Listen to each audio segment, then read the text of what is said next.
Hey, church. So I wanted to share something that's been on my mind throughout this time of isolation. It's actually been on my mind much before then because I heard about it from the youth ministry conference that Kaylee and I went to. And we had a speaker. Her name was Sarah Brooks, and uh, the the whole theme was Hebrews 12. And so she talked about Hebrews 12, verse 1, that said, "Therefore, since we are surrounded by such a great cloud of witnesses, let us throw off everything that hinders and the sin that so easily entangles, and let us run with perseverance the race marked out for us."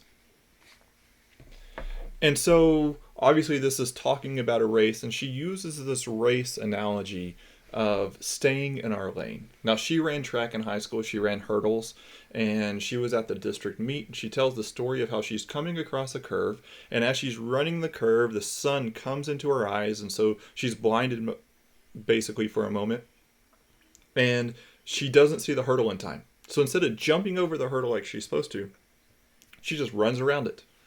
And so she goes on with the rest of the race. She finishes in first place, and no one notices that she didn't jump this hurdle, that she ran around. And so even though no one notices, she goes by and she tells the officials of, "Hey, this hurdle over here, I ran outside the lines." And if you know anything about track, one thing you know is that if you get outside of your lane, then you're disqualified. And she was for this.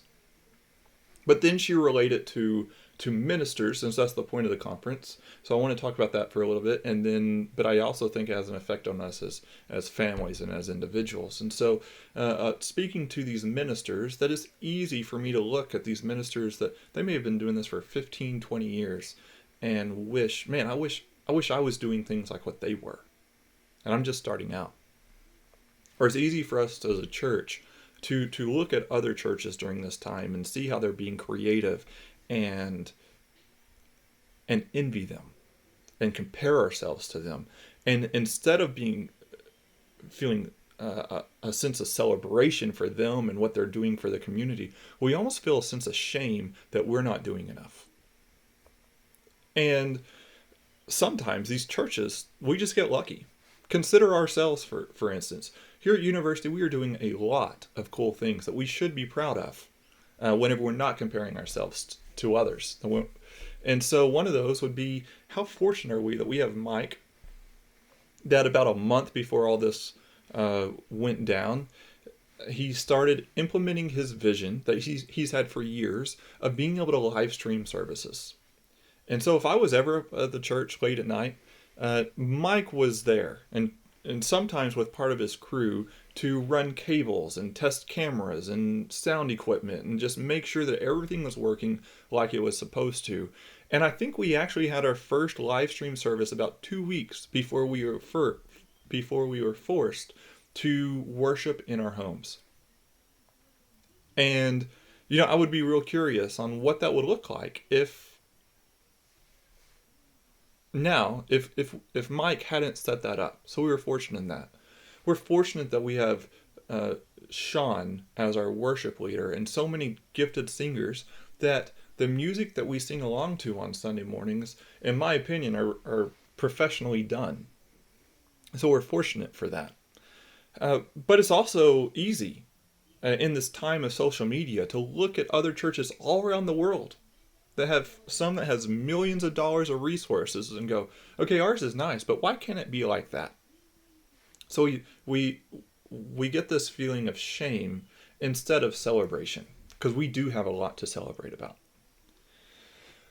But also these effects that it has on us as individuals and us as families. It's easy to look across the landscape and see these families that seems like that they are just absolutely crushing it.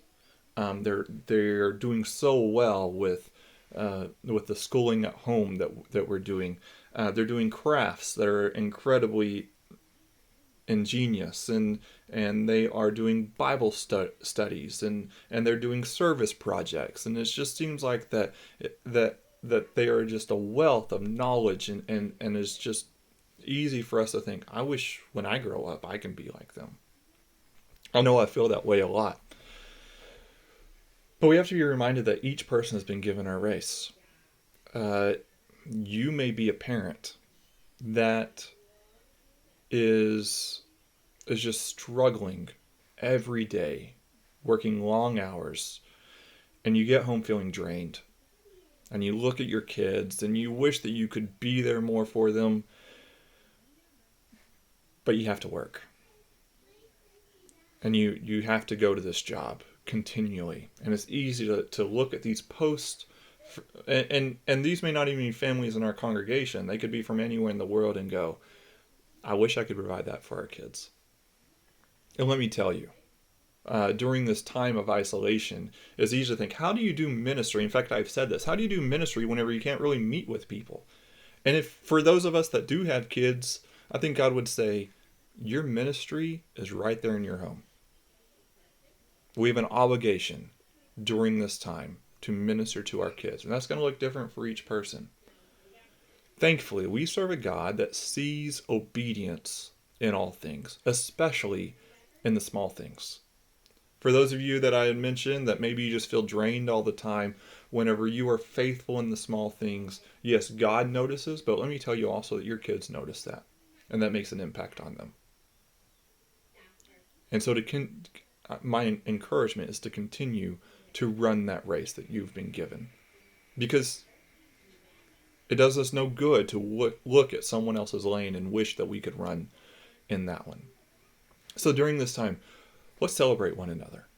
Let's learn from one another, from the good things that they are doing. But ultimately, let's throw off this weight of comparison that may be bringing us down, this shame that we may get, and realize, you know what, you're doing some great things as well, whatever the situation. I love y'all, and have a great day.